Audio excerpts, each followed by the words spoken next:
It's Judge Judy time. Hi everybody, it's Mark here, and we've come to this card. Judge Judy famously said, "Don't pee on my leg and tell me it's raining," and I guess that sums up the card pretty nicely. It's all about the truth, getting to the truth, and karmic justice. So, Wizard of Oz tie-in, not much on this one. I guess you could just think of the just desserts of the Wicked Witch at the end of the film.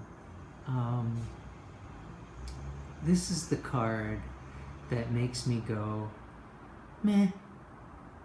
I think I've mentioned it in other videos. I don't know if it's the way it's depicted. It's so static. And not just Pixie's version, but all versions generally. It's a very, very static card. I just don't get lots of intuitive hits when I come across the Justice card when I'm reading tarot. It's one of those cards where I fall back on the meaning almost automatically, because there's usually nothing in the card that is that different that gets my intuition going. I mean, we always see the sword, or often do, and the scales and the lady, and that's kind of it for the card. So let's take a look at some other Justice cards. See, we get these two mixed up all the time. I prefer the Morgan Greer Justice. It's the same clothing color and purple drape, and everything's pretty much the same, but this one just seems to have a friendlier aspect to it, more welcoming in some way, and I just prefer the art. In the Efflorescent Tarot, we do a complete switch up to all blue. So this is pretty standard. Again, we have a massive sword here now. She can't even lift it. We have smaller scales, it looks like.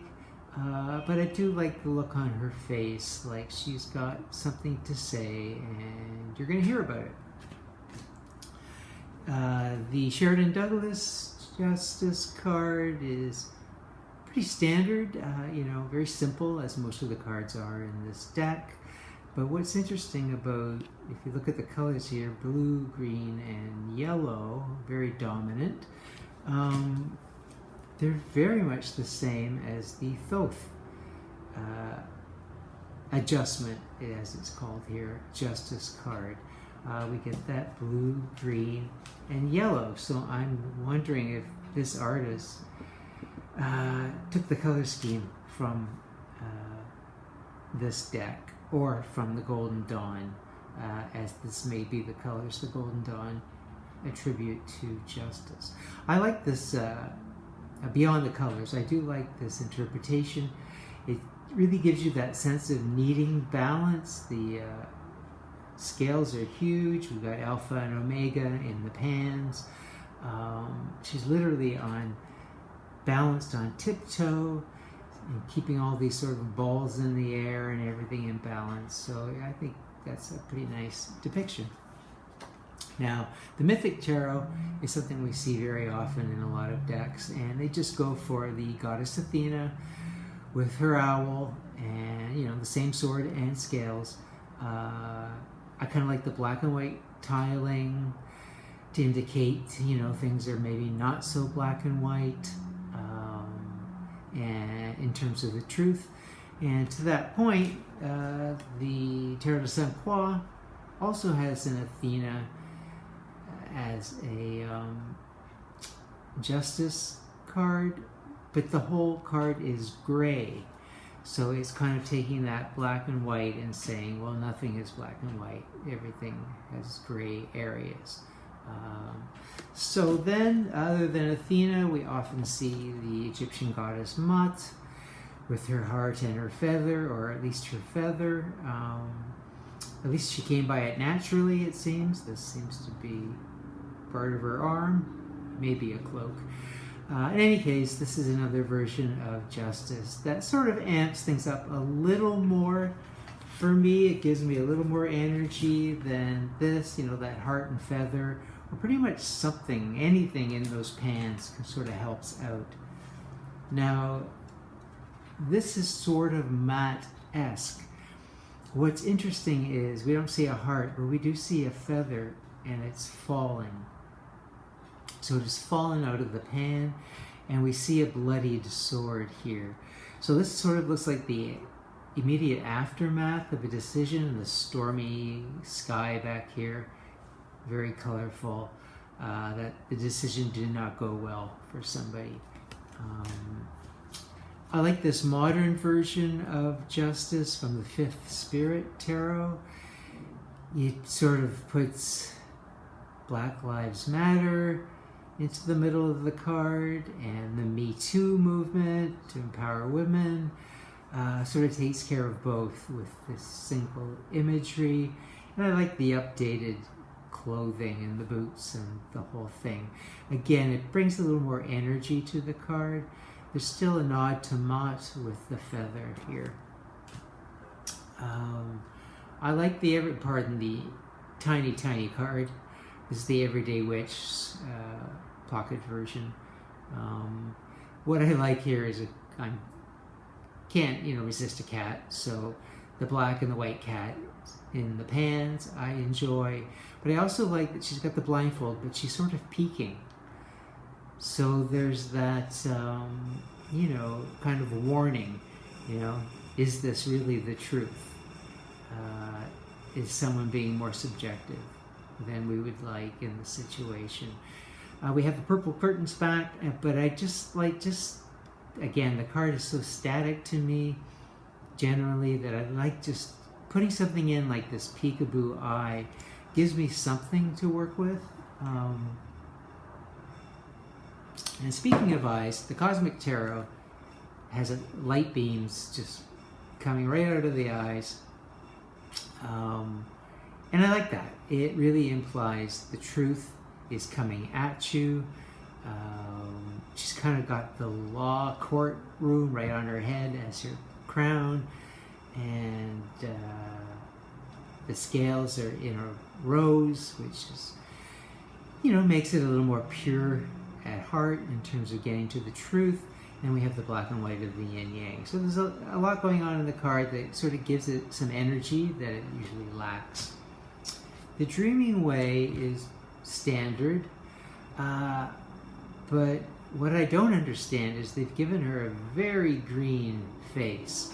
And if you have this deck, you'll notice that most of the characters have very ruddy complexions. So there's a reason that the artist gave Truth and Justice a green face, but I can't tell you what that is. And I also can't tell you why she's holding the sword like the guy in the Seven of Swords, by the blade and not the handle. So if you know the answer to those things, please comment below. The Urban Tarot does a very nice take on the Justice card. We get away from the judge, and now we have a police officer holding a sword. And a lot of things around justice are swirling around the police in modern times. So I won't say more than that, but I do like that. Again, gives more energy to this card. So now we're going to get into some very off the wall or different, or getting that lady off the throne and doing something different with the card. Some I like, some I don't like. I'll comment as I go along. So the Sassorabito is a very compelling image. We're back to Mott and the feather, but this is a very, very dangerous situation going on here. And it really does get across the delicacy of keeping a balance, and how your actions may come back to haunt you. It may be a little too intense in general. We're all kind of squeamish about our eyeballs. Now the Tarot of the Old Path, nope, no thank you. I don't want the Hermit. Seems to have wandered in from his number 9 card and has decided to take over the Justice card. Not having it. Okay, the Slow Tarot. I don't know what's happening here. She's holding a candle. There is a high-flying bird or eagle, wheat, hay bales. What is going on in this card that has to do with justice? Again, we see a change to the word balance, but it is still justice. So I actually love the painting. It's gorgeous. But I just don't know if it gets justice. I don't know if it gets that point across. Now we have the Prisma Visions, and don't like this one at all. This hand cutting through this snake, which is biting the hand. Yes, I mean, consequence of your action is there, but I don't know. I guess I'm just not into snaky imagery. Here's someone who wants to say hello. Or maybe not. Okay, so now the Light Seer's Justice. Now, the Light Seer's cards are usually very easy to read, and you can sort of see her reasoning for why she's depicted something in a certain way. But not with this one. I don't know why this woman is looking at this. That doesn't look like her. Maybe it's another version of her. Looks a bit, I don't know, sad or worried or stunned.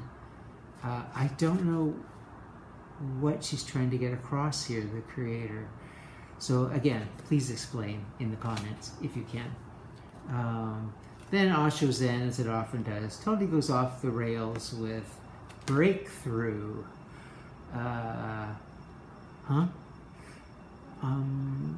You look at that and you think Tower card, maybe Chariot, but not Justice. So the Cook's Tarot, you know, if you want to have just a laugh and reduce the majors down to something more simplistic, yes.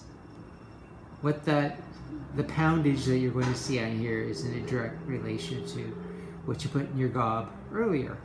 And I guess that's justice in some way. Then we have the Voyager Tarot.